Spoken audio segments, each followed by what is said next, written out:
You know about Kevin Ayers? Probably if you know about the Canterbury scene, you'd know about this guy. He was born in 1944. He died in 2013. An English singer-songwriter and a major influence in the English psych movement. In the mid-60s, he founded Soft Machine. That's a Canterbury act. He worked with Brian Eno, Syd Barrett, John Cale, Elton John, Andy Summers, Mike Oldfield, Nico, and Ollie Halsall. I'm pretty sure he must have worked with Steve Hillage too. Ayers grew up in Malaya, a Brit colony, until 1957. That's in Southeast Asia.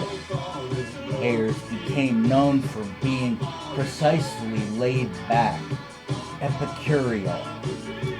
He was drafted into the Wildflowers, which would evolve into Caravan. When Ayers left to form Soft Machine, Ayers, with his smooth baritone vocals, was a standout at the infamous UFO Club. He hung out with a band of newbies called Pink Floyd.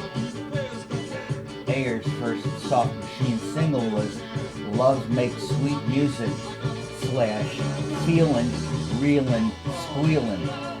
Their album in 1968 is considered a milestone. Vocals on Soft Machine were shared between Ayers and drummer Robert Wyatt, who provided a reedy tenor in contrast to Ayers' much lower range and warm timbre. This combination may have been the factor that made Soft Machine the darlings of the Brit psych scene in the 60s. The 70s saw Ayers in pursuit of a solo career. Joy of a Toy was his solo debut LP. There is a track presented twice, Religious Experience, singing a song in the morning. First with Syd Barrett on lead guitar, and the other with Ayers emulating Barrett's lead. He also split duties in Gong with Steve Hillage. See, I knew it. And there he is. Okay, you know how I feel about Steve Hillage. Ayers' second LP, Shooting at the Moon, followed with Ayers at the front of the whole world. Mike Oldfield played bass. The songs were whimsical and avant-garde, but touring became taxing and the whole world ended with no hard feelings. As most of the musicians guested on Ayers' third LP, Whatever She Does Brings, We Sing. Let me say that again. Whatever she brings, we sing. Perhaps his best LP. The 8-minute title track became his signature song, at least for the 70s. And there's horns, and there's strings.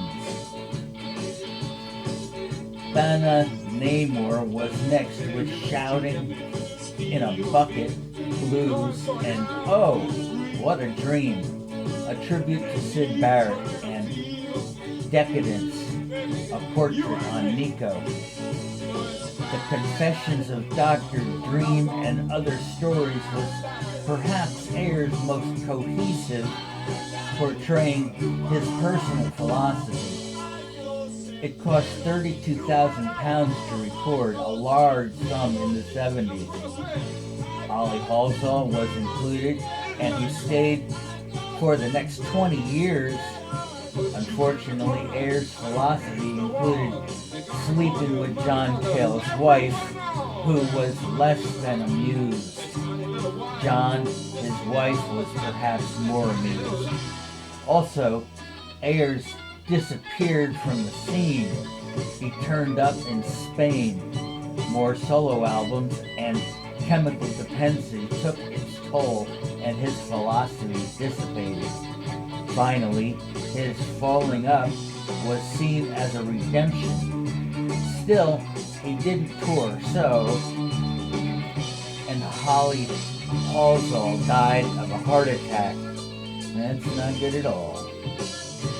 His final work was released called The Underground in 2007. Phil Manzanera guested on the Brainstorm track. Rob Wyatt was on Cold Soldier with his eerie Wyatron. The album got praised by critics, but by now Soft Machine eclectics were lost in time. 6 years later, Ayers died at age 68. He was in France at that time.